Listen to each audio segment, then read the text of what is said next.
Hello दोस्तों, कैसे हैं आप सब। आज मैं फिर आप लोगों के लिए लेकर आया हूँ एक भूतिया रेलवे स्टेशन की कहानी जो कि कानपुर में है। जी हाँ दोस्तों, ये एक सच्ची घटना है। लेकिन दोस्तों, इस कहानी को शुरू करने से पहले आपसे एक छोटी सी रिक्वेस्ट है। अगर आप हमारे चैनल पर नए हैं तो प्लीज़ हमारे चैनल को सब्सक्राइब करें और बेल आइकन को दबा दें ताकि हमारी आने वाली वीडियो का नोटिफिकेशन आपके स्क्रीन पे पहुंच जाए। तो चलो दोस्तों, बिना देरी किए हुए इस कहानी की ओर बढ़ते हैं। कानपुर के पास एक और जिला पड़ता है जिसका नाम है हिंगोटा। पुराने दिनों की बात है दोस्तों। हिंगोटा स्टेशन का नाम ही काफ़ी था। स्टेशन के नाम पर वहाँ पर एक कमरा बना हुआ था। ट्रेन मात्र वहाँ पर 2 मिनट के लिए रुकती थी। इन्हीं 2 मिनट में यात्रियों को अपना सामान जल्दी जल्दी लेकर उतरना पड़ता था। उस जमाने में उस रेलवे स्टेशन के आसपास ऐसी अफवाह थी कि उस रेलवे स्टेशन पर नहीं रुकना चाहिए। दोस्तों, ऐसा क्यों था, किस लिए था, ये किसी को भी नहीं पता था। मनोहर नाम का एक आदमी अपने सामान को पैक कर रहा था। रात के 9 बज रहे थे। माँ ने उसे टोकते हुए कहा कि अरे मनोहर, तुझे मालूम है ना, वो भूतिया रेलवे स्टेशन है। रात में वहाँ जाना खतरे से खाली नहीं है। इस बात पर मनोहर बोलता है, अरे माँ, ये सब बकवास बातें हैं। तुम भी क्या ये सब बातों पे विश्वास रखती हो?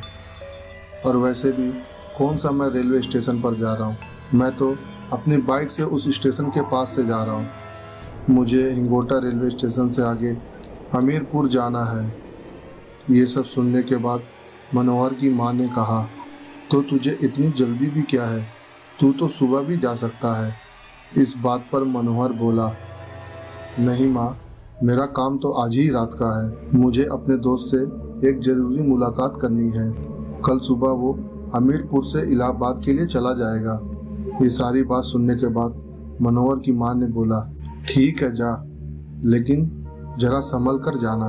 मनोहर ने अपनी बैग उठाया और अपनी माँ का आशीर्वाद लेकर वहाँ से रवाना हो गया। मनोहर के घर से हमीरपुर कुछ दूर नहीं था। यही कोई 1 घंटे का रास्ता होगा। अपने आप में धुन गुनगुनाता हुआ मनोहर चला जा रहा था। लेकिन दोस्तों, मनोहर की बाइक अचानक से उसे भारी लगने लगी।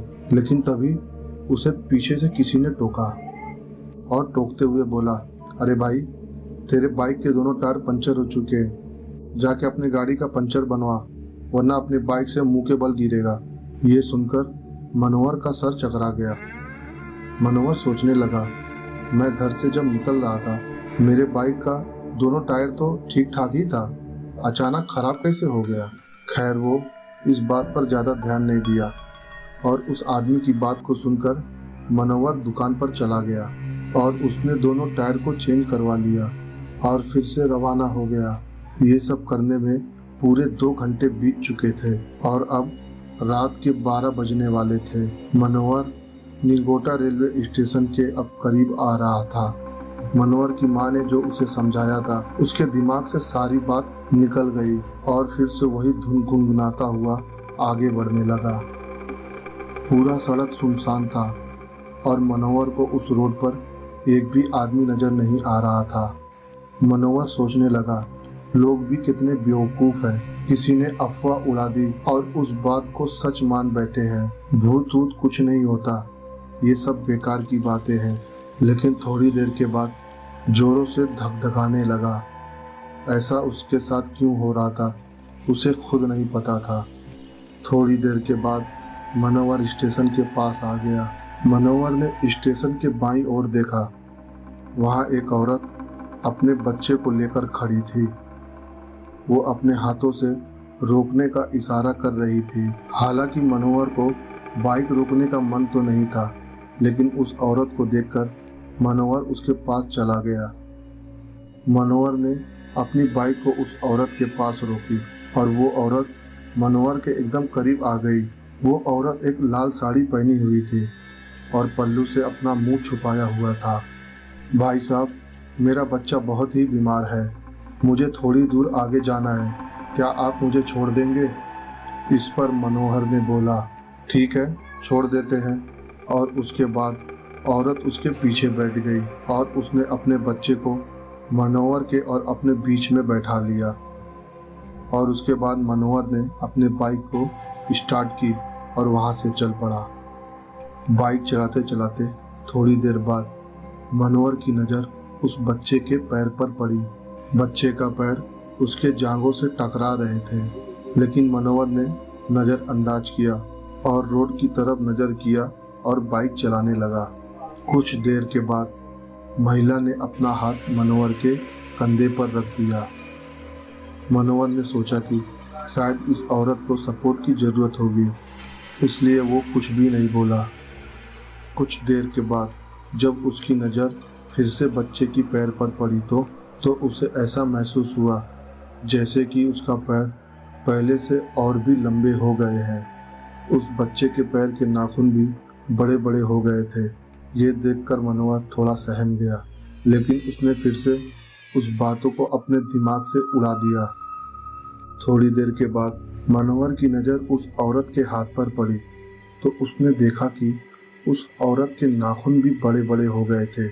मनोहर अपने दिमाग से कितनी बार भी उस बात को निकालना चाह रहा था, लेकिन उसके दिमाग से निकलने का नाम ही नहीं ले रहा था। लेकिन जब तीसरी बार मनोहर की नज़र उस बच्चे के पैर पे पड़ी तो उसके रोंगटे खड़े हो गए, उसके मुंह से चीख निकल गई।